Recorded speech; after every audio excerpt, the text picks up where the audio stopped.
Question 9 प्रकरण 5 में रेखीय वेगमान पर टूंक नोंध लखो। बराबर, आ एक अगत्यनुं छे, ध्यान राखजो। 12मा माटे पण रेखीय वेगमान पदार्थनुं दळ m अने तेनो वेग v ना गुणाकारने ते पदार्थनुं रेखीय वेगमान p सदिश कहे छे। बराबर, आने सदिश p अथवा p सदिश बंने बोली शकाय। p सदिश बराबर mv सदिश आनुं सूत्र समीकरण 1। रेखीय वेगमान ए सदिश राशि छे, तेनी दिशा हमेशा रेखीय वेगनी दिशामां होय छे। रेखीय वेगमाननो SI एकम किलोग्राम मीटर पर सेकंड, बीजो एकम न्यूटन इंटू सेकंड, एटले सेकंड वडे गुणो, सेकंड वडे भागो एटले न्यूटन थशे, एटले न्यूटन इंटू सेकंड। CGS एकम ग्राम सेंटीमीटर पर सेकंड, डायन इंटू सेकंड है। पारिमाणिक सूत्र m1 L1 T-1। रेखीय वेगमान यंत्र शास्त्र माटे खूब ज अगत्यता धरावे छे।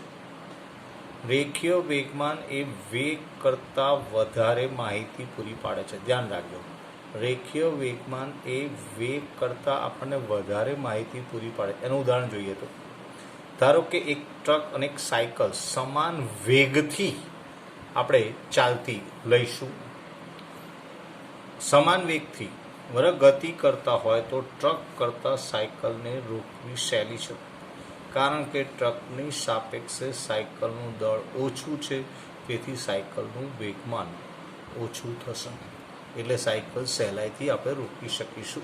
आवुं आना परथी आपणे कही शकाय। क्वेश्चन 10 न्यूटननी गतिनो बीजो नियम लखी दर्शावो के ते बळनुं मूल्य आपे छे, तेमज तेना एकमनी व्याख्या लखो। न्यूटननी गतिनो बीजो नियम पदार्थना वेगमानना फेरफारनो समय दर तेना पर लागता परिणामी बळना समप्रमाणमां अने लगाडेला बळनी दिशामां होय छे। जो परिणामी बळ F सदिश ए डेल्टा टी समयगाळा माटे m दळना पदार्थमां वेग v सदिश थी बदलाईने v सदिश प्लस डेल्टा v सदिश करे तो तेनो प्रारंभिक वेगमान p इनिशियल i pi सदिश बराबर mvi सदिश अने अंतिम वेगमान pf सदिश बराबर m v सदिश प्लस डेल्टा v सदिश। वेगमाननो फेरफार डेल्टा p सदिश p फाइनल सदिश माइनस p इनिशियल सदिश m v सदिश प्लस m v सदिश माइनस m डेल्टा v सदिश का m v cancel m delta v सदिश। गतिना बीजा नियम परथी अहींया आपणे f सदिश चले छे डेल्टा p सदिश अपन डेल्टा t समीकरण 1। f सदिश बराबर k डेल्टा p सदिश अपन डेल्टा t समीकरण 2, ज्यां k सप्रमाणतानो अचळांक। ध्यान राखजो, k शुं छे? सप्रमाणतानो अचळांक। जो limit delta t tends to 0 लईए तो f सदिश बराबर limit delta t tends to 0 k delta p सदिश अपन डेल्टा t माटे f सदिश बराबर k dp सदिश अपन dt। f सदिश बराबर k d by dt of mv सदिश बराबर k m dv सदिश अपन dt प्लस kv dm अपन dt। अहीं m ए अचळ छे, अहीं माटे dm अपन dt बराबर 0, माटे f सदिश बराबर k m dv सदिश अपन dt बराबर k m a सदिश। समीकरण 3 माटे f सदिश चले छे m a सदिश। समीकरण 4 आम पदार्थ पर लागतुं बळ ए दळ अने प्रवेगना गुणाकारना समप्रमाणमां छे। ध्यान राखजो, अहींया दळ m अने प्रवेग a बराबर, बळ ए दळ अने प्रवेगना गुणाकारना समप्रमाणमां छे एवुं आपणने आ बीजो नियम सूचवे।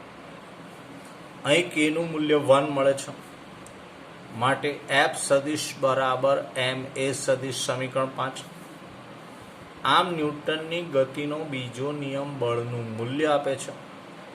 બળનો એસઆઈ એકમ kilogram metre upon second square અથવા ન્યૂટન અને સીજીએસ મૂલ્ય ગ્રામ સેન્ટીમીટર અપન સેકન્ડ સ્ક્વેર ડાઇન છે. તેનું પારિમાણિક સૂત્ર m1L1T-2 છે. 1 ન્યૂટન બળની વ્યાખ્યા: જે બળ 1 કિલોગ્રામ દળના પદાર્થમાં 1 મીટર પર સેકન્ડ સ્ક્વેર જેટલો પ્રવેગ ઉત્પન્ન કરે છે તે બળને 1 ન્યૂટન કહેવાય.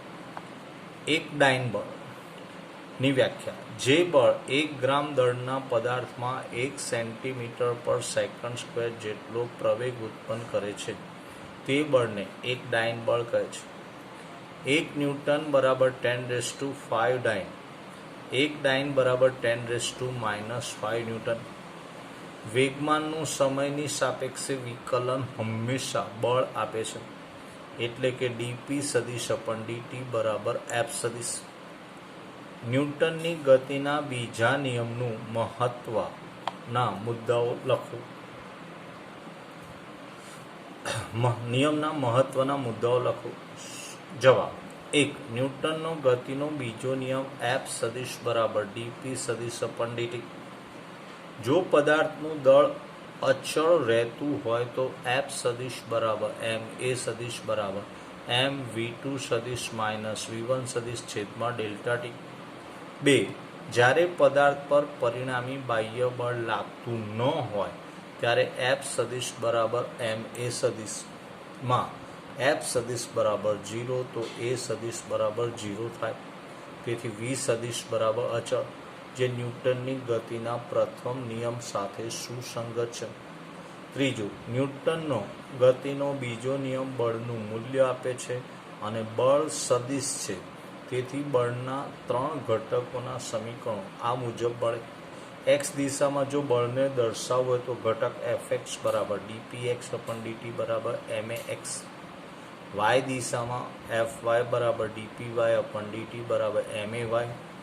ઝેડ દિશામાં એફઝેડ બરાબર ડીપીઝેડ અપન ડીટી એમએઝેડ. પદાર્થના વેગ અને તેના પર લાગતા બળ વચ્ચે ખૂણો રચાતો હોય તો વેગની દિશામાંના બળનો ઘટક બદલાય, પણ વેગને લંબ દિશામાંનો ઘટકો અચળ રહે. 4. એફ સદિશ બરાબર ડીપી સદિશ અપન ડીટી બરાબર એમ એ સદિશ એ બિંદુરૂપ કણને જ લાગુ પડે છે. બરાબર, ધ્યાન રાખજો, આ બિંદુરૂપ કણને જ આપણે લાગુ પાડી શકીએ છીએ, કારણ કે limit delta T tends to 0. જ્યાં એફ સદિશ એ બળ એ કણ પરનું પરિણામી બાહ્ય બળ અને એ સદિશ કણનો પ્રવેગ છે. આ નિયમ સમીકરણના દ્રઢ પદાર્થ એટલે કે કણોના તંત્રને પણ લાગુ પડે છે. પ્રવેગ એ સદિશ એ કણોના તંત્રના દ્રવ્યમાન કેન્દ્રનો પ્રવેગ છે.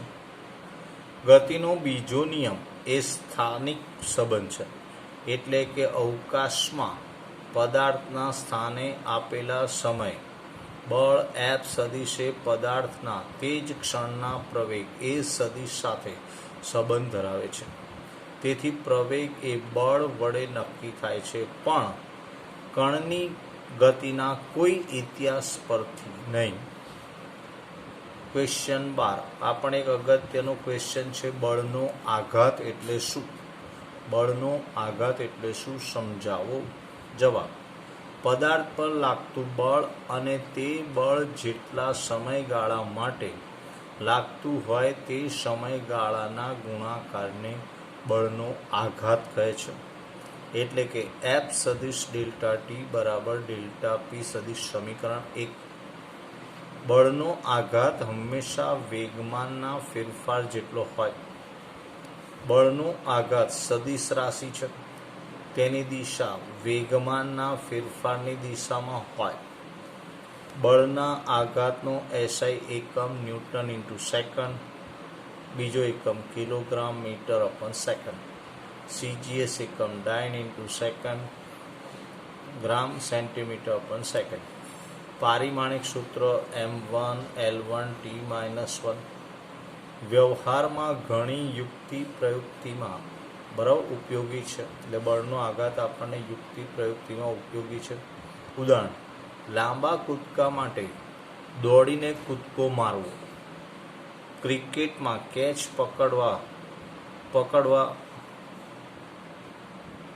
પકડીને હાથ પાછળ લઈ જવું, બેટ વડે ફેરવીને દડાને મારવું, આ બધી યુક્તિ પ્રયુક્તિમાં આપણને ઉપયોગી છે. ક્વેશ્ચન 13. ન્યૂટનની ગતિનો ત્રીજો નિયમ લખી સમજાવો. બે પદાર્થો વચ્ચેની આંતરક્રિયા દરમિયાન એક પદાર્થ બીજા પદાર્થ પર જેટલું બળ ક્રિયાગત લગાડે છે તેટલા જ મૂલ્યનું બળ પ્રતિક્રિયા બળ બીજો પદાર્થ પહેલા પદાર્થ પર બળ લગાડે છે. આ બળોની દિશા પરસ્પર વિરુદ્ધ હોય છે. આઘાત અને પ્રત્યાઘાત સમાન મૂલ્યના અને પરસ્પર વિરુદ્ધ દિશામાં હોય છે. અહીં કોઈ પણ એક બળને ક્રિયાબળ આઘાતી બળ અને બીજા બળને પ્રતિક્રિયા બળ પ્રત્યાઘાતી બળ તરીકે લઈ શકાય છે.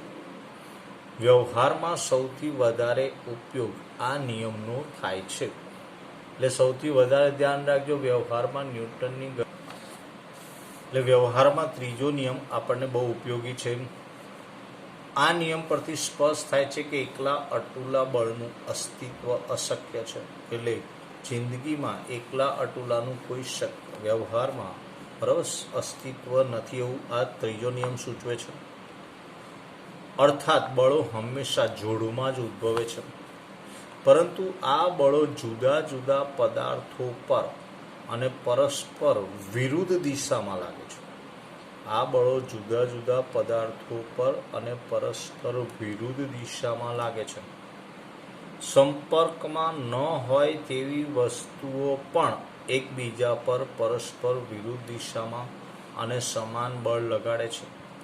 જ્યારે પથ્થરને ઉધ્વ દિશામાં ફેંકીએ છીએ ત્યારે પૃથ્વી પથ્થરને આકર્ષણ બળ લગાડે છે, પણ પૃથ્વી દળદાર ખૂબ જ મોટી હોવાથી નાના બળની અસરથી ઉદ્ભવતી ગતિ અવગણ્ય છે.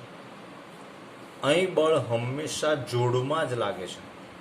એ પદાર્થ પર બી વડે લાગતું બળ બી પદાર્થ પર એ વડે લાગતા બળ જેટલું જ અને વિરુદ્ધ દિશામાં હોય છે. બરાબર. બીને કારણે એ પર લાગતું બળ એટલે એફ એ બી સદિશ, એને કારણે બી પર લાગતું બળ એટલે એફ બી એ સદિશ. તો એફ એ બી સદિશ બરાબર માઇનસ એફ બી એ સદિશ. મૂલ્ય સમાન હોય એટલે mod of F A B સદિશ બરાબર minus mod of F B A સદિશ. ક્રિયાબળ અને પ્રતિક્રિયાબળ હંમેશા એક સાથે અને અલગ અલગ પદાર્થ પર લાગે છે. એટલે કે ક્રિયાબળ કારણ છે અને પ્રતિક્રિયાબળ એની અસર છે. ક્રિયાબળ અને પ્રતિક્રિયાબળ હંમેશા એક સાથે અને અલગ અલગ પદાર્થ પર લાગે છે. એટલે કે ક્રિયાબળ કારણ છે અને પ્રતિક્રિયાબળ તેની અસર છે તેવું અહીંયા આપણે કહી શકાશે.